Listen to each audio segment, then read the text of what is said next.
Lilinis siya. So, yung pula, mama, yan yung... Yung rashes. Yung pula din sa may butas. Ito? Ito? Ano? Yan, dyan lumalabas. Yan yung intestine. O yung intestine. Small and large intestine? Large. Kasi yung small nandito sa kabila. Kaya ang tawag nito, pag nasa large, colostomy. Colostomy. Pero kung dito nasa small, ileostomy. So, tubig yung... Sabi nila, tubig daw yung lumalabas. Kasi dito pala tubig, ma'am. Pero dito, pag lumabas na sa colostomy, medyo hard na siya. So, yun yung... Yan ang paglinis. Tapos, lagyan natin ng konting... Kasi namumula yung skin ko. Medyo mabaw, mama, no? Wala ko naamoy, mama. Naamoy? Kasi may wala. May tae. Ano yan, mama? Para sa rashes. Ito yun. Ito yung powder. Ito ginagamit ni mama. Para mawala yung rashes. Mag-dry up. Yun lang ang ano. Powder siya, mama, no? Oo, powder. Hindi siya pwede yung mga lotion, hindi siya pwede ng mga ointment. Hindi, kasi hindi siya, yung ano niya, hindi kakapit yung wafer na tinatawag. Oo. Ayan. Parang, so, habang pinapatuyo ba yan, mama? pinapatuyo siya. Para magstay pa muna yung medicine. So, mag-i-wafer natin.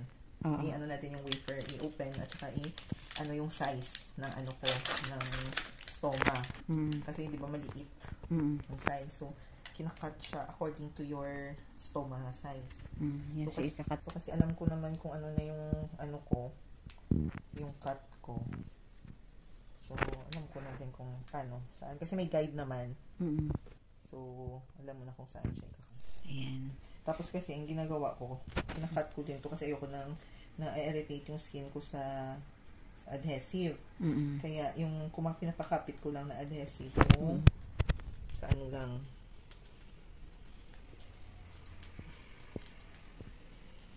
yung sa wafer lang, kinukuha ko yung adhesive sa gilid. Para So, okay naman na yan. So, para kasi hindi din kakapit kung may ano.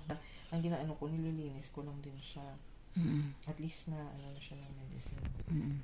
So, yan. So, after nyan, i-ano natin ito. Skin barrier spray. Yan. So, yung skin barrier spray para to protect yung skin ko sa rashes pa, ng more rashes. So, ganito siya ini-spray ni mama. Ayan. Spray. Pino-cover niya yung... Cover ko yung stoma. Stoma tawag to. So, yung yan. Stoma. So, pino-cover ko para hindi siya ma-irritate. Kasi, ito yung dapat pinoprotektahan always yung ito na hindi siya mag-blackish or something. Dapat always red siya, mama.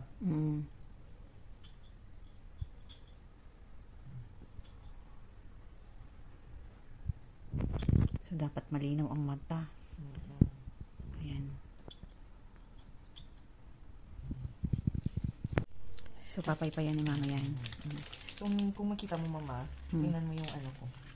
Yung may mucus na lumalabas sa ano natin. Grabe, may amazing nga. Kasi pala, yung puwet natin, may mucus na lumalabas dyan. Para nag-help din sa paglabas ng poops natin. So, ganito. Kasi parang poops, parang anus to. So, lumalabas din yung mucus na tinatawag nila. So, kaya minsan, nababasa lang din siya. So, dinadry up ko lang. So, yan. Para matuyo siya talaga. So, after natuyo, ilalagay na ito. Ilalagay ni mama pag natuyo. Ito yung wafer. So, sa paglagay, kunin mo lang ito. So, ilagay mo lang siya na may konting may konting sa center or may konti lang na ano. Kasi kahit na mataas dyan, okay lang. Kasi dito naman lumalabas yung tae, di ba? Pagbaba eh. So, yun. I-ano lang, i-press para magdumikit. Tapos dito, para dumikit. So, yun yung ano ko. Dito na lang, hindi ko na pinapadikit mama yung ano. Yan.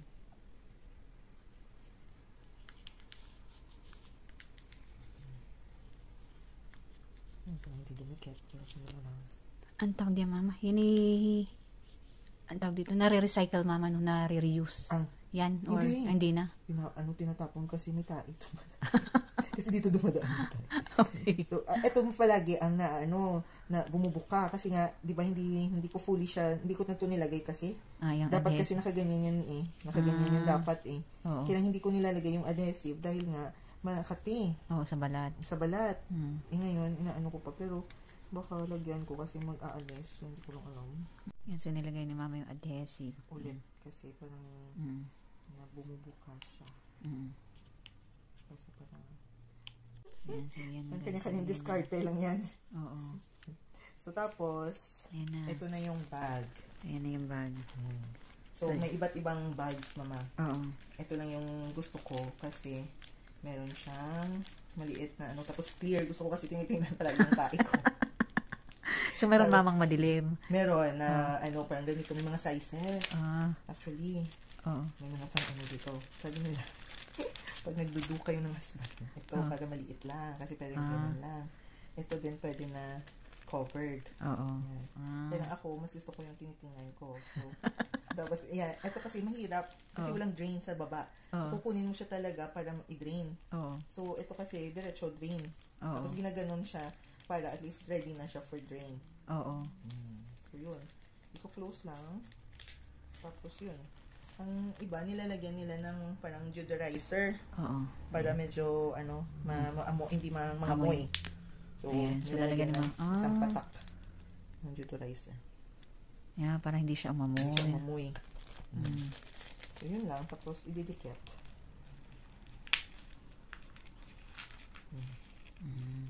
Yan. Tapos na yun, mama? Tapos na. Yeah. Yan. O yun, guys. Ito yung paglilinis. Paglalagay ng pag-change ng colostomy bag.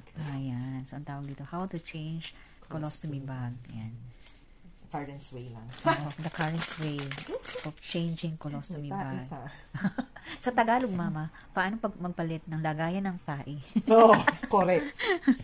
Yun.